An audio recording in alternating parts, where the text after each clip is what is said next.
Hello, welcome to our paper review. My teammate Salem and I, Kapotaksha, will be talking about learning compositional rules via neural program synthesis. It sounds like a mouthful, but it's a very interesting paper and a very interesting topic. So let's just jump right into it, shall we? So let's go with the basic outlines. So at the high level concept, what the paper is about. So we want to present a neurosymbolic model capable of extracting real simple systems from a small example set. What does that mean? So to think of it using a practical example or real life example, it's when humans try to learn something or they look at a game, for example, humans are very good at understanding what the rules of a game are, which is why humans can play video games or play sports or learn new languages. They can look at a few examples and very quickly establish what the parameters are, despite not understanding the full game itself. But we're very good at understanding, like in Pac-Man, that white pellets are supposed to be eaten and you're supposed to avoid the ghosts. However, machine learning algorithms are not typically that good at learning rules. You can make a very good cat dog classifier, but there is no fundamental understanding that if you give it a picture that's neither a cat nor a dog, clearly, it will still try to classify it as a cat or a dog. It will not try to reject it or so on. And that's a failure of the model where it's not understanding the rules properly of what it's trying to do. It just is looking at pixels and trying to tell you what the image is based on the pixels. It's not learning any overarching rule set. When it comes to languages, it's not learning any kind of overarching rule set. So that's what this paper is trying to tackle, to figure out if we can develop a system or a model that can extract rules using a small example set. And yeah, that's what we're working with. So if we want to formalize the problem more to narrow it down into what the paper looks at primarily, we're going to look at a small set of input-output examples. So you'll see that we have the support set and the query set. But the support set consists of like a basic number of queries and they correspond to a certain color. So you can string up the primitives to create functions, and each function will have a certain order of colors. So, given that, our task is to have the query set where we will have the query or the text given like zapfep or zapkickydax and so on, and we want to predict what the output color would be.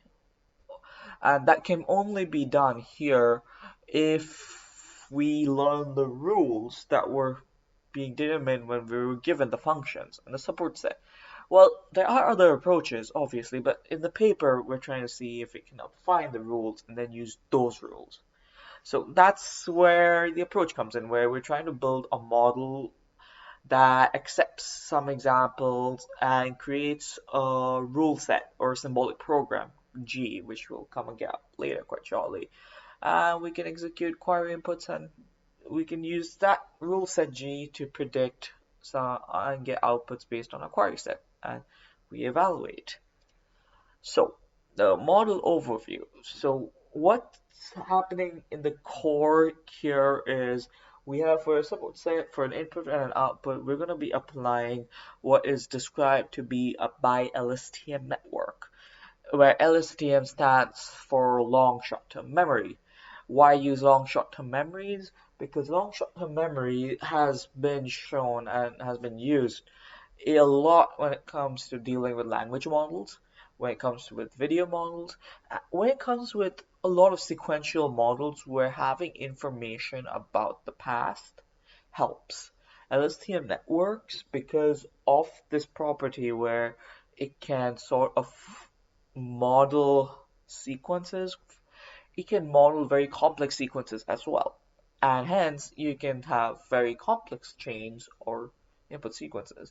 And they work quite well. So the approach for this paper was hence using LSTMs, where you first encode the input and the output to get some sort of hidden layer kind of formula or schema, and then to that you're going to apply the decoder LSTM. You might see this model quite often show up when you're looking at translation models and video processing models, because that's where this concept is quite often used when you're trying to encode and decode a series of images or a series of sentences or so on.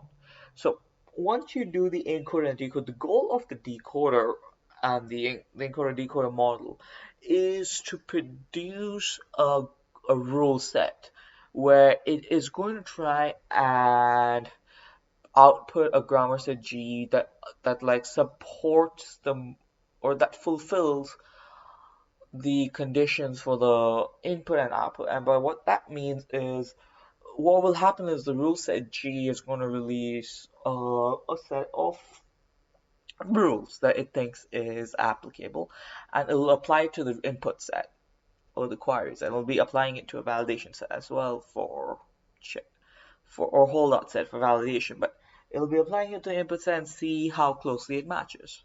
And that's how it does the training effectively. It uses gradient descent, and it maximizes the uh, the closeness between the output to expected output to the needed output. It's it's almost like a captioning task if you think about it, except that here we're not trying to just look at the pixels and identify the object.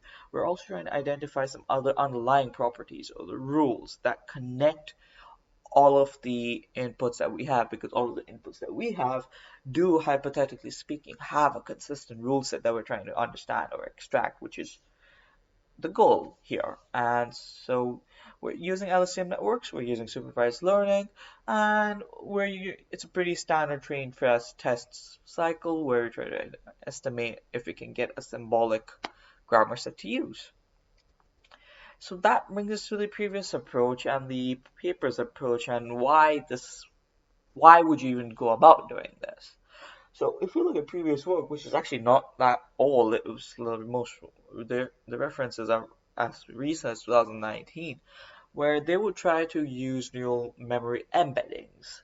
Embeddings were and still a quite popular form of modeling, where you look at the input and the desired output, and you try to find a direct mapping in a way.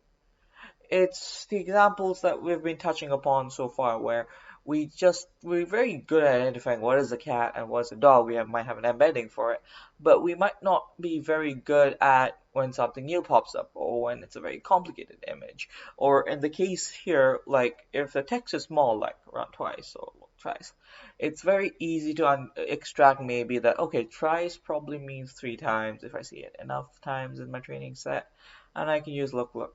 I can predict that. But what happens is you need a longer example set here, and you need them to be short.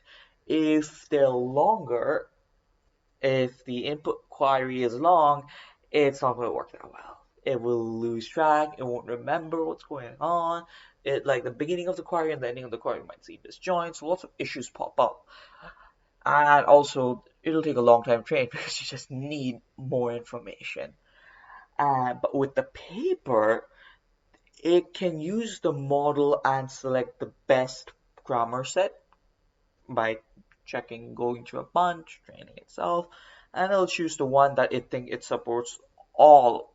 All is ideal, otherwise most numbers food examples.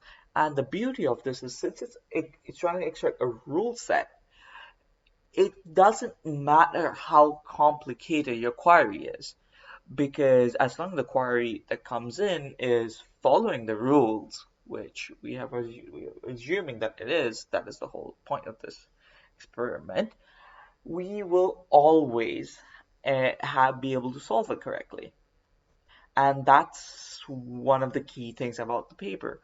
And also, the approach doesn't need that much data, because once you figure out the rules, you're not trying to reinforce something or increase the weights on something. Once you have the best rules, when you know some of the rules fit, you're done. Either like If it talks like a fish and sounds like a fish, it's probably a fish. That's how the grammar approach works. If the rules make sense, you're good to go. And that's what this model does. It's a very interesting take to take something that's normally used for language translation to extract rules in language processing. And yeah, that's the basic outline of the model. And to get more into the details about it, my teammate Salim is going to talk more about the experiment's applications. Over to you, Salim.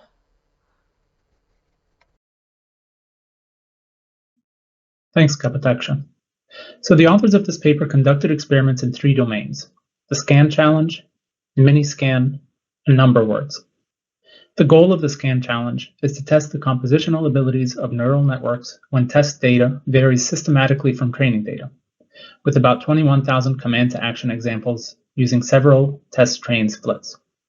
For this experiment, however, in this paper, the authors focus only on four splits: the length, simple, add jump, and the add around right.